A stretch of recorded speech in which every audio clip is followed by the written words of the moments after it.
Finish the following sentence. I am stuck on Band-Aid.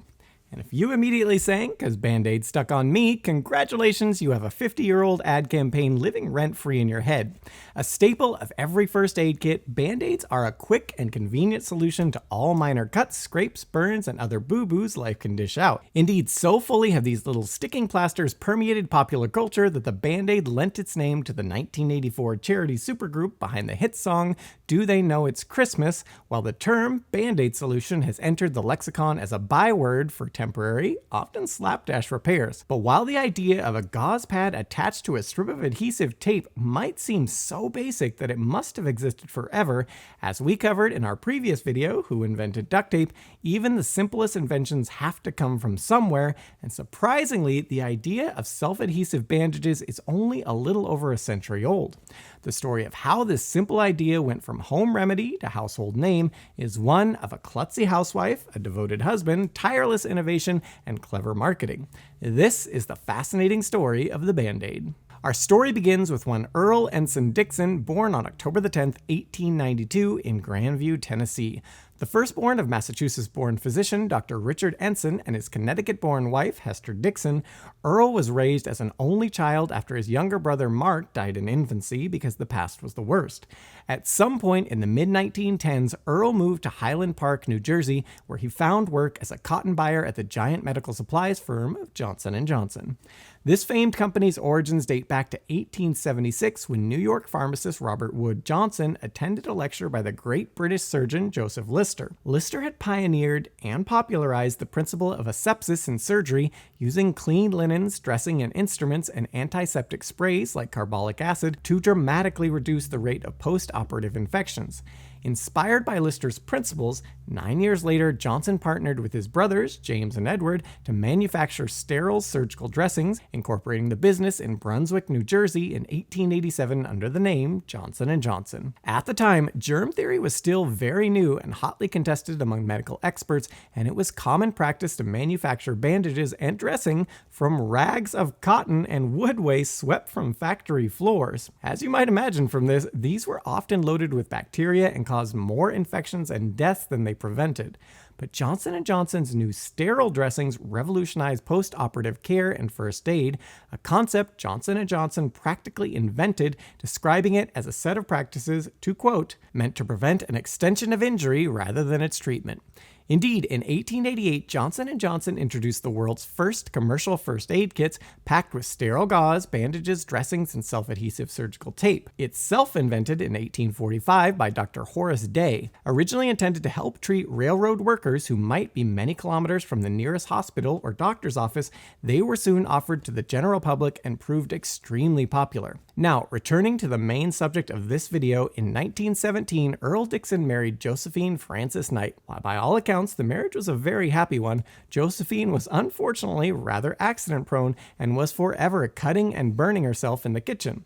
And while she tried her best to tend to her wounds, she found the first aid supplies at her disposal ill-suited to the task. Gauze and surgical tape had to be cut to size and folded, difficult to do with just one hand, and tended to become unstuck and slip off after only a short period.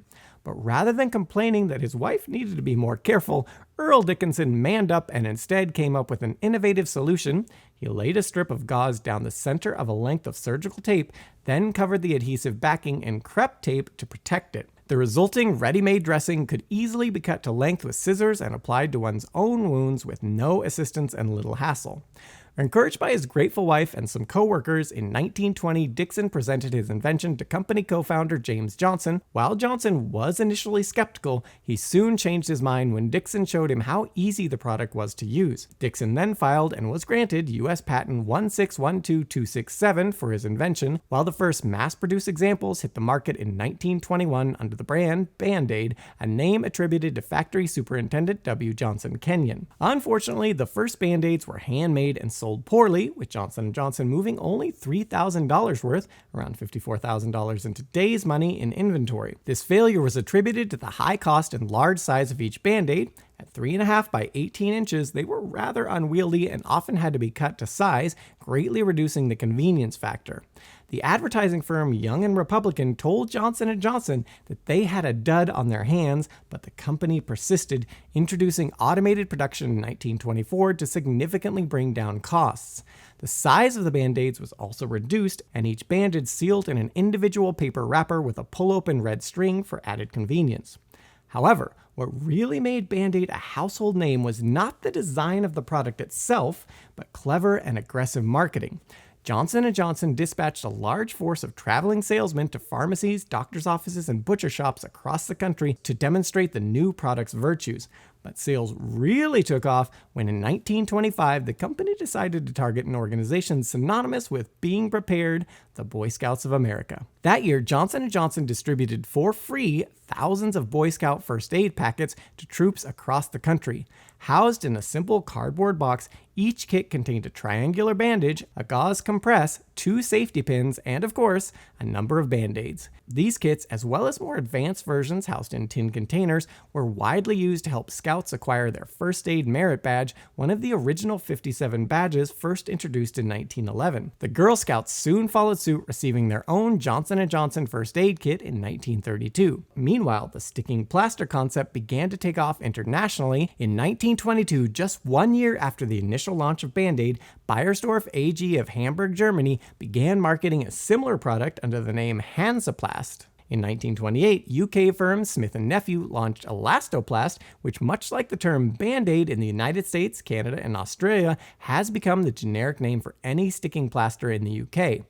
Beiersdorf AG acquired the Elastoplast brand in 2000 and continues to market it alongside its original Hansaplast brand in Europe and the Curad brand in Latin America. Faced with such stiff competition over an easily copied product, Johnson & Johnson was forced to continuously innovate in order to stay on top. In 1926, they introduced their iconic tin packaging, used examples of which became ubiquitous household containers for storing spare nails, change, marbles, and baseball cards. In 1932, the company introduced its first waterproof Band-Aid, the Dryback, while in 1939 they launched the first sterilized Band-Aids. The next major surge in sales came with the United States entry into the Second World War in December of 1941. During the war, Johnson & Johnson manufactured and shipped hundreds of thousands of Band-Aids and other medical supplies overseas in first aid kits and medics bags for the U.S. Armed Forces. Interestingly, many of these wartime Band-Aids were impregnated with sulfaethazole, a type of organosulfur or sulfur drug antibiotic commonly used before the introduction of penicillin later in the war. When service personnel finally returned home in 1945, they carried their positive experiences with these life-saving products with them, helping to further cement the Band-Aid's trusted status in American consumer life. But Johnson & Johnson did not rest on its post-war laurels, and the following decade saw some of the most significant advances in both Band-Aid design and marketing. For example, in 1950, Simon & Schuster published Dr. Dan the Bandage Man as part of their Little Golden Book series of children's books. Written by Helen Gadsford and illustrated by Corina Malvern, the book tells the story of the titular Dan who, after having his finger bandaged by his mother, begins wheeling a wagon load of Band-Aids around his neighborhood and bandaging up local children, pets, and even toys.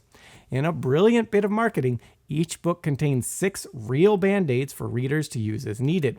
Dr. Dan the Bandage Man was an enormous success, selling a whopping 1.75 million copies in its first print run, more than any other Little Golden Book in the series. This success led Johnson & Johnson to realize that the primary market for Band-Aids was children who were constantly suffering from minor cuts and scrapes and just as constantly begging their parents to do something about the inconsequential injuries. As a result, in 1951, they introduced the first decorated Band-Aids printed with the image of Mickey Mouse. These were an instant success and were soon followed in 1956 with the colorful Stars and Stripes series of decorated Band-Aids. Today, Band-Aid brand bandages feature a bewildering array of popular characters, including Spider-Man, the Rugrats, Dora the Explorer, Elmo, Barbie, Superman, and Batman, though the rights to Walt Disney Company characters are currently held by 3M's NextCare line of bandages. Now, going back to Earl Dixon, his simple but brilliant innovation ultimately saw him promoted to Vice President of Johnson & Johnson, a post he held until his retirement in 1957. He then served on the company's board of directors until his death on September the 21st, 1961, at the age of 68. By the time of his death, Johnson & Johnson was selling over $30 million worth of Band-Aids, more than $300 million in today's money, every single year. Yet Dixon saw few of the enormous profits his innovation generated for his employer, not that there was any realistic way for him to do so.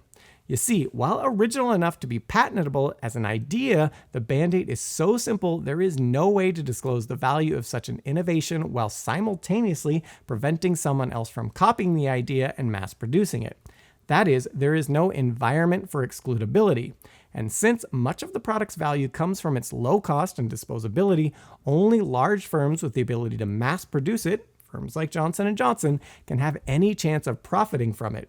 Indeed, for this very reason, Earl Dixon hesitated to disclose his innovation to his employer until encouraged to do so by his wife and coworkers. Nonetheless, Dixon was posthumously inducted into the Inventors Hall of Fame in 2017 for his contributions to the nation's first aid kits, while in 2019, a Band-Aid-shaped bench designed by artist Joanne Boscarino was erected in his honor on South 4th Avenue in Highland Park, 2 blocks from the Dixons' former home on Montgomery Avenue. In the wake of Dixon's death, the Band-Aid moved from strength to strength. In the late 1960s, the brand launched into space aboard NASA first aid kits, including those carried by the Apollo missions that landed 12 men on the moon between 1969 and 1972. And in 1975, Johnson & Johnson launched an indelible piece of pop culture in the form of an ad campaign featuring the iconic jingle, "I am stuck on Band-Aid 'cause Band-Aid's stuck on me." This earworm-inducing ad went on to win a well-deserved Clio Advertisement Award the following year. Moving on from there, in 1990, Band-Aid underwent a significant change when the once iconic red string pull opening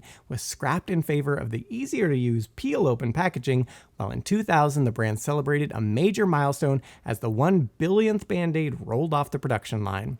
In all, today, in the 80 years since production first ramped up during the Second World War, Johnson & Johnson has sold an estimated 100 billion Band-Aids worldwide, with around 10 million being produced every single day. And in 2022, a Morning Consult survey named Band-Aid the most trusted brand in the United States, edging out closest rival Lysol by a whole 2 points. At the same time, however, Band-Aid has fallen victim to its own success, suffering the most dreaded of fates for a major name brand, genericization. So ubiquitous has the brand become in everyday life that in the US, Canada, Australia, and many other countries, that Band-Aid is used as a generic term for any self-adhesive bandage, regardless of the manufacturer. Indeed, the term Band-Aid solution is often used to mean a quick temporary fix to a serious problem. Well, as noted, in 1984, Irish singer Bob Geldof founded a charity supergroup dubbed Band-Aid to raise relief money for the ongoing famine in Ethiopia. Composed of dozens of popular artists, including Sting, Phil Collins, and George Michael, in November of that year, the collected group released the charity single Do They Know It's Christmas, which became a chart-topping Christmas single and sold 11.7 million copies worldwide by 1989. The group released new versions in 1989, 2004, and 2014, while on July the 13th, 1985, Geldof famously organized the legendary Live Aid beneficial concert held simultaneously at Wembley Stadium in London and John F. Kennedy Stadium in Philadelphia.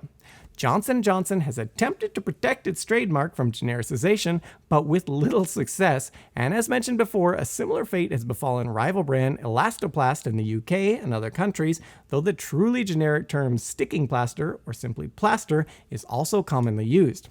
Other famous brands which have become genericized through everyday use include Xerox, Zamboni, Cellophane, Frisbee, Jacuzzi, Kerosene, Lava Lamp, Kleenex, Linoleum, Escalator, Perspex, Rollerblade, Teflon, Styrofoam, and surprisingly, Dumpster, originally a product of the Dempster brothers, patented in 1935. Some products are also well on their way to genericization, most famously Google, while others have become de-genericized as recognition of the original brand has faded over time. For example, Hoover, the vacuum cleaners, or Hill's Hoist for clotheslines.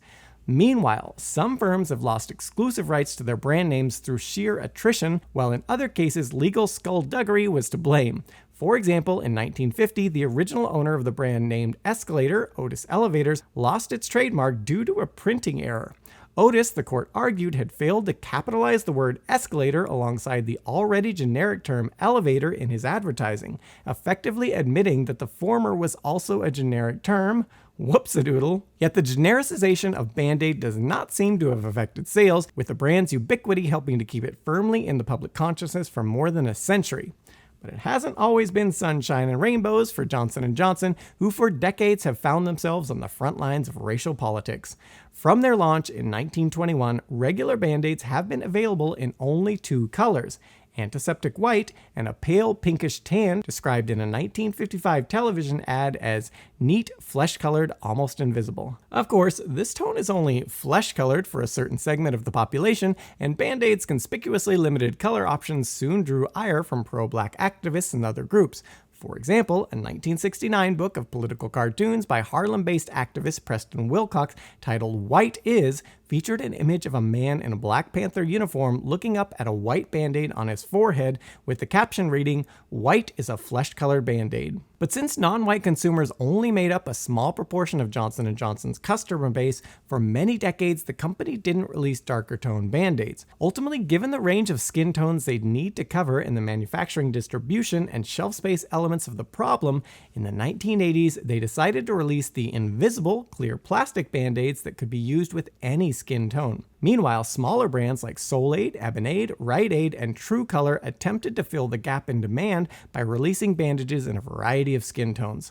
However, most of these brands went out of business by the early 2000s.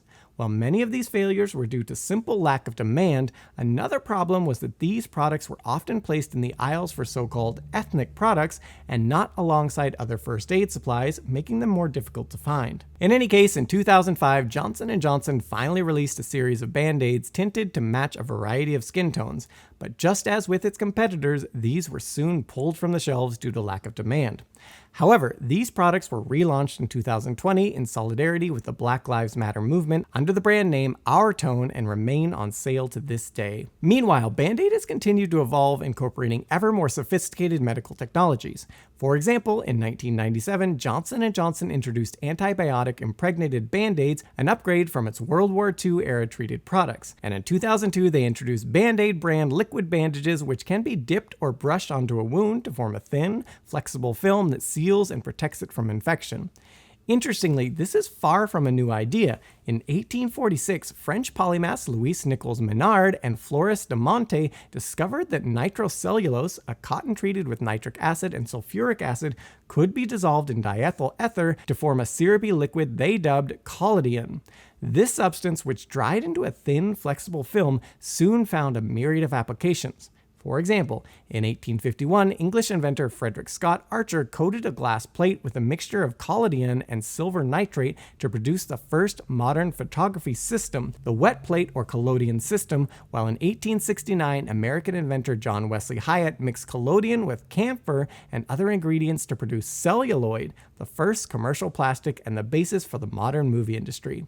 At the same time, collodion was also widely sold as a form of liquid bandage, and indeed, a bottle of collodion spilling and drying in a plastic film is said to have inspired Hyatt's invention of celluloid. Other specialized versions include Band-Aids treated with ionic silver to help kill bacteria, hydrocolloid Band-Aids that absorb moisture to form a protective gel, Band-Aids for fighting acne and warts, quilted Band-Aids for greater breathability, and all manner of different shaped Band-Aids for use on fingers, the soles of feet, and other difficult to cover body parts.